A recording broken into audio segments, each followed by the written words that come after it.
शांति। आज 17 मई के बाबा के महावाक्य हैं कि अपने आप को देखो, मैं फूल बना हूँ। देह अहंकार में आकर कांटा तो नहीं बनता हूँ। बाप आया है तुम्हें कांटों से फूल बनाने के लिए। तो आज बाबा की मुरली में देखा जाए तो बहुत गहराई है। बाबा अपने आप को चेक करने के लिए बोल रहे हैं कि कहीं तुम्हारे अंदर देह अहंकार या देह अभिमान तो नहीं है। आज हम इसी बात को चेक करेंगे कि स्वयं के अंदर कितना कितना देह अभिमान है और देह अभिमान कितना बचा हुआ है और इसको समाप्त कैसे करें। तो बात आ रही है देह अभिमान की। सारा मुरली का ज्ञान इसी चीज पर निर्भर करता है कि देह अहंकार को मिटाओ, देह अभिमान को मिटाओ, है ना। तो देखना यह होगा कोई चीज मिटाए कहाँ पर। कहीं दिखे तो मिटाए ना। कोई चीज दिख ही नहीं रही है, देह अहंकार किधर है, तो फिर मिटेगा कहाँ से। तो आज हम पता लगाएंगे कि वह देह अहंकार यानी देह अभिमान जिसको हम मैंपन कहते हैं वह वास्तव में है कहाँ। अगर हम देह अभिमान को आत्मा में देखें तो आत्मा में तो देह अभिमान हो ही नहीं सकता। आत्मा तो पूर्णतया स्वतंत्र है ना, चेंजलेस है, संपूर्ण है ना, पूर्ण शांति वाली है, संपूर्ण संतुष्टता है। तो वहां पर भी देह अहंकार या देह अभिमान तो कभी देखा नहीं जा सकता है कि वहां पर है। शरीर में फिर किस कोने में है तो हम चेक करें कि देह अभिमान का अर्थ क्या हुआ। तो अंदर भी कहीं देह अभिमान वास्तव में देखा जाए तो कहीं पर भी दिखता नहीं है। दिमाग से अगर विचारों को भी मशीन लगा के देखा जाए तो कौन सी आत्मा क्या विचार कर रही है वो भी रीडिंग में आ जाता है ना। विचार तक देखने में आ जाएंगे, लेकिन यह देह अभिमान जो है वह तो देखने में नहीं आता है। तो आज हम समझेंगे कि वास्तव में यह जो देह अभिमान दिख नहीं रहा है वह है क्या, है ना। अगर आज की बात आपको समझ में आ जाती है तो शायद आप ज्ञान को पूरी तरीके से ये कह सकते हो कि पूरा क्लियर हो गया, स्पष्टता आ गई है ना। ज्ञान की स्पष्टता का अर्थ क्या है कि ये जो देह अभिमान है या देह अहंकार जिसको कह रहे हैं उसका जन्म ही अज्ञानता से होता है। इसका जो केंद्र बिंदु है ना, सेंटर पॉइंट है, वो क्या है, अज्ञानता, है ना। वहीं से देह अहंकार या देह अभिमान का निर्माण होता है। अभी हम आत्मा को ऐसी प्रैक्टिस हो गई है कि देह अभिमान को सेकंड में पहचान हो जाती है, सेकंड में ही पहचान हो जाती है। यह देह अहंकार है, देह अभिमान है। आप कहते हो ना कि हम आत्मा को भूल जाते हैं, कोई भी नहीं भूलता है आत्मा को, सब स्मृति है। लेकिन अज्ञानता है कहीं न कहीं, जिस अज्ञानता की वजह से देह अभिमान या देह अहंकार आता है। तो अब हम देखेंगे कि वह कौन सा अज्ञानता है जहाँ से देह अभिमान दिखता है या चालू होता है या उसकी छाप हमारे अंदर पड़ी हुई रहती है। तो देह अभिमान को हम दूसरे शब्दों में दूसरी पहचान देते हैं आज। कौन सी पहचान, कि आपके कर्मों की जो छाप है वो आपके ऊपर है। तो इतना तो आपको मानने में आता है ना कि चलो देह अभिमान नहीं दिखता, ये नहीं दिखता, लेकिन हमारे अंदर हमारे कर्मों की जो छाप है वह तो हमारे अंदर पड़ी हुई है। यह बात तो स्वीकार करने में कहीं तकलीफ ही नहीं है। अब हम देखेंगे कि वो कर्मों की छाप पड़ी कैसे, क्योंकि क्या है, जब देह अभिमान में हमने कर्म किए हैं तो देह अभिमान में कर्म किए यानी कर्म तो करने वाला फिर वो देह अभिमान हुआ, है ना, करता हुआ जिसने कर्म किए हैं। तो हम यहाँ पर गहराई में जाकर के देखते हैं कि कर्म को करने वाला जो करता है वही देह अभिमान है। तो उसको जरूरत क्या पड़ी कर्म करने की, है ना। यहाँ पर हम यही बात को समझने की कोशिश कर रहे हैं। तो जब आत्मा पूर्णतया स्वतंत्र होती है, पूर्णतया सुख में होती है, पूर्णतया आनंद में होती है, तो वो अपने हाल में मगन रहती है। तब कोई मैंपन या देह अभिमान आता ही नहीं है। जैसे सतयुग से लगा के त्रेतायुग में आत्मा ऑलरेडी मस्ती में है, आनंद में है, तो वहां पर कोई मैंपन है ही नहीं। लेकिन जैसे मैंपन चालू होता है जब किसी को अपूर्णता का अनुभव होता है, कमी का अनुभव होता है, तो वहीं पर वो जो विषय है वही कामना बन जाता है। उदाहरण के लिए कोई डांस पार्टी हो रही है, शादी हो रही है, कोई इंसान अपने मस्त मगन में डांस कर रहा है, स्वतंत्र होकर के इंडिविजुअल डांस कर रहा है, बड़ा आनंद ले रहा है, तो वहाँ पर कोई देह अभिमान नहीं है, कोई कर्म नहीं है, बहुत गहरी बात है। लेकिन जैसे ही कोई इंसान उसको यह कह देता है कि तुझे तो डांस करना नहीं आता है, तुझे तो ये कर्म करना नहीं आता है, तो फिर उसको अपूर्णता का फीलिंग तुरंत चालू हो जाता है, खुद का एक अलग ही एहसास कि मेरे अंदर वो कुछ कमी है ना। वहाँ पर कर्ता का जन्म होता है, देहाभिमान का जन्म होता है। जब भी आपके अंदर असंतुष्टि आई, जब तक संतुष्टि है तब तक देहाभिमान हो ही नहीं सकता है, क्योंकि कोई कर्म करने वाला कर्ता ही नहीं बचता है।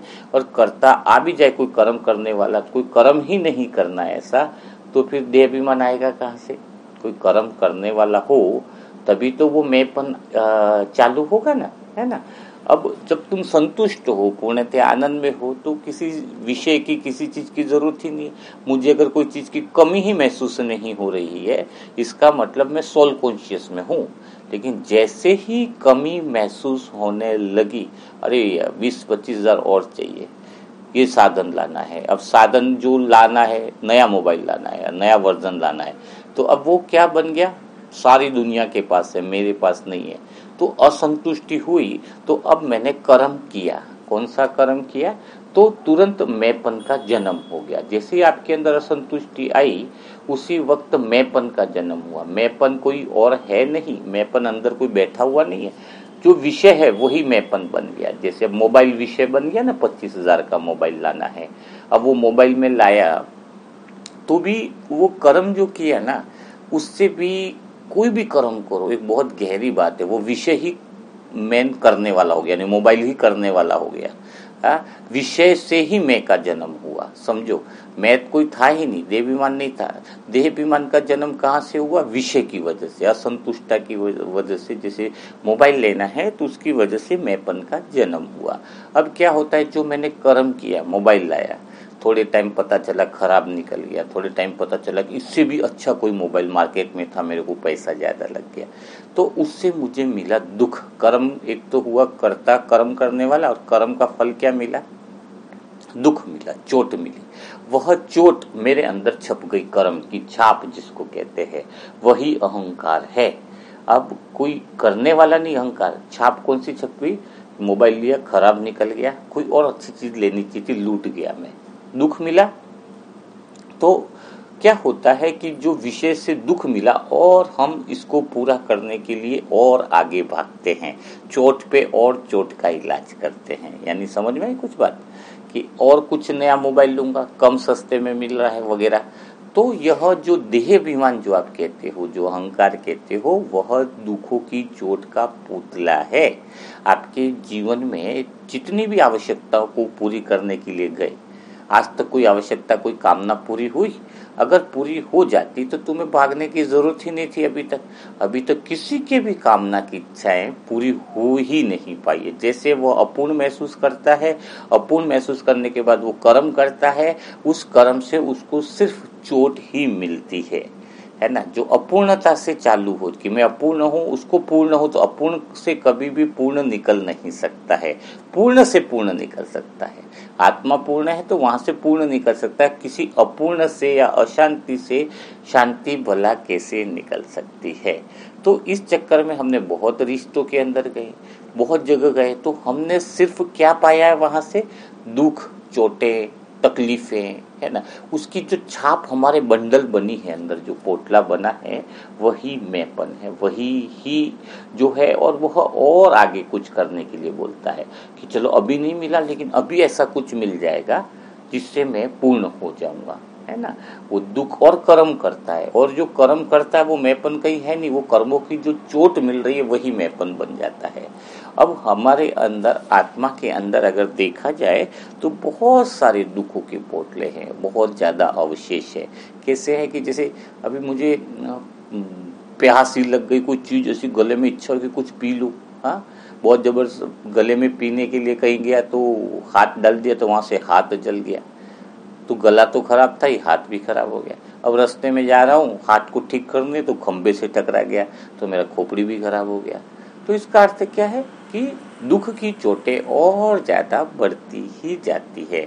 जब आप दुख को निपटाने की कोशिश करते हो, उसके लिए फिर कुछ और कर्म करते हो, फिर कोई और चाह करते हो, तो वो दुख दर्द और ज़्यादा मिटते नहीं हैं और बढ़ते जाते हैं। कई लोग कहते हैं कि हमें अनुभव से सीखना चाहिए। अनुभव से क्या सीखोगे? अनुभव लेने के लिए आए, अनुभवों से तो और चोटें ही खाई, और नए अनुभव लोगे और चोटें खाओगे आप, है ना। क्योंकि सीखना क्या है? अज्ञानता से हुआ ना। अगर पहले से ये समझ हो कि मैं अपूर्ण जो महसूस कर रहा हूँ वह मेरी अज्ञानता है, एक्चुअल में मैं पूर्ण हूँ। कोई कर्म अगर पूर्णता होकर के करते तो उस कर्म बंधन में आप नहीं फंसते, न मैंपन का जन्म होता, है ना। लेकिन आप पूर्णता से नहीं निकले, आप अपूर्णता से निकले, और अपूर्णता के द्वारा जो कर्म किया है ना, वहां पर तुम्हें क्या मिलने वाला है? चोट, दुख, परेशानी मिलने वाली है। तो मुझे सोचना होगा कि मैं कर्म क्यों कर रहा हूँ, किसी कामना के वश कर रहा हूँ, तो फिर मुझे उससे चोट मिलनी ही है। भले आपको लग रहा है कि अभी सुख मिल रहा है उससे, अभी आपको खुशी मिल रही है, नहीं नहीं, अपूर्णता के द्वारा किया हुआ कर्म अपूर्णता में ही लेकर के जाएगा, और जिसको हम कहेंगे गलतफहमी, देह अभिमान, देह अहंकार। तो शायद मैं आत्मा जो आपको समझाना चाह रही हूँ, थोड़ी गहराई है बात में, 2-4 बार सुनोगे समझोगे तो समझ में आएगा।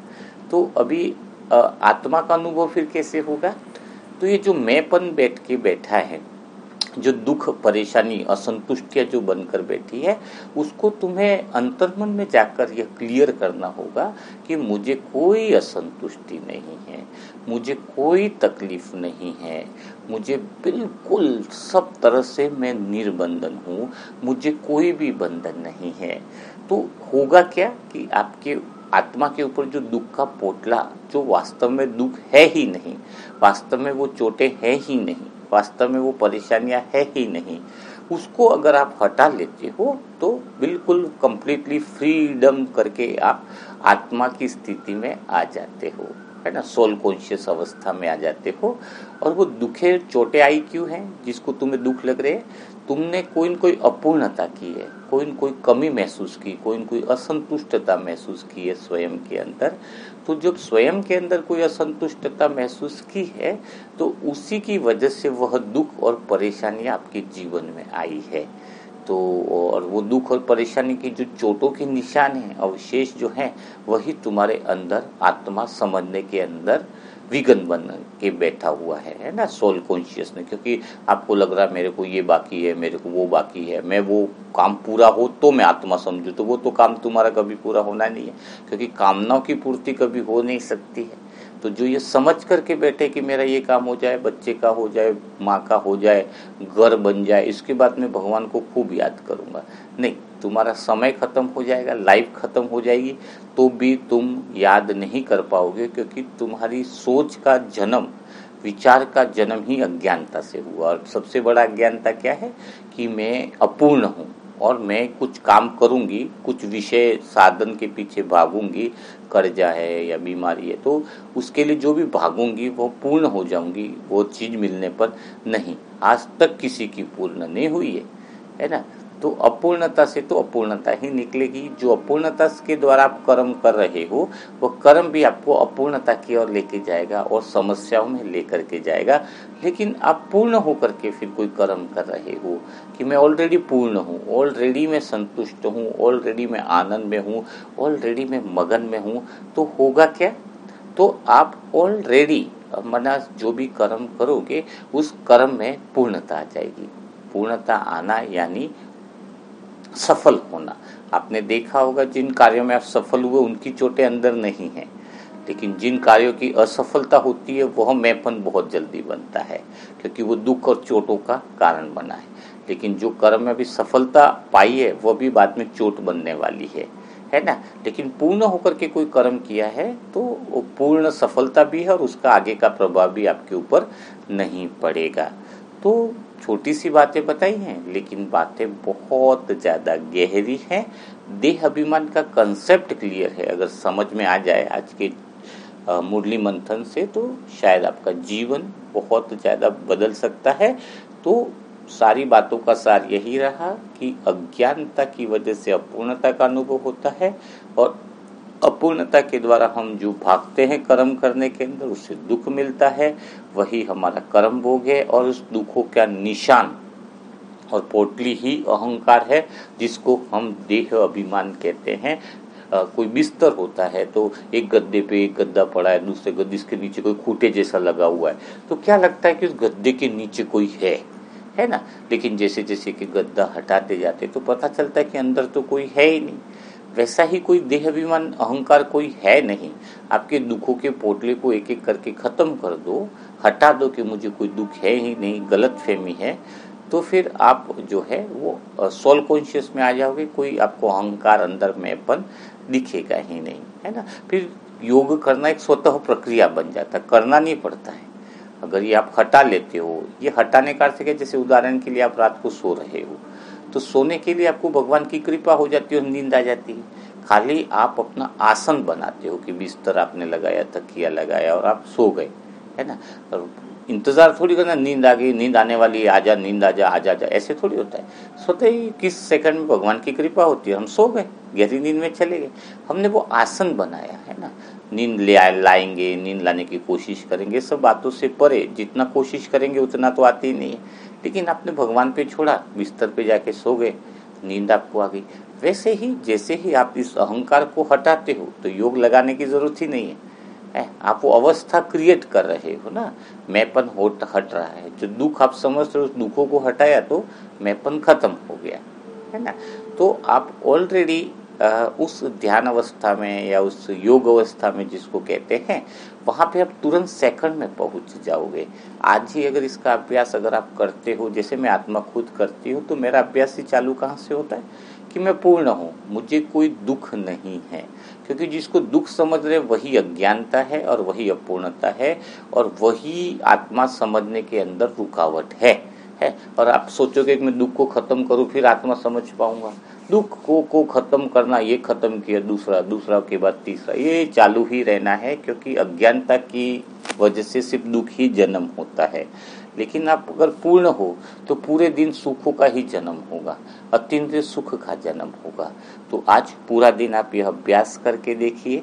और जो टास्क आपको मनसा सेवा ग्रुप में दिया जा रहा है, उसमें अच्छे सोचने वाली जो विचार हैं, वहाँ कमेंट्री भी अच्छी मिलने वाली है, उसको ज़रूर रिवाइज करते रहिए, जिससे मन जो है सकारात्मकता में आ जाए, वाणी सकारात्मकता में आ जाए। तो कल फिर हम मुलाकात करेंगे ऐसे ही मुरली मंथन के साथ। तब तक के लिए सभी भाई बहनों को ओम शांति, ओम शांति।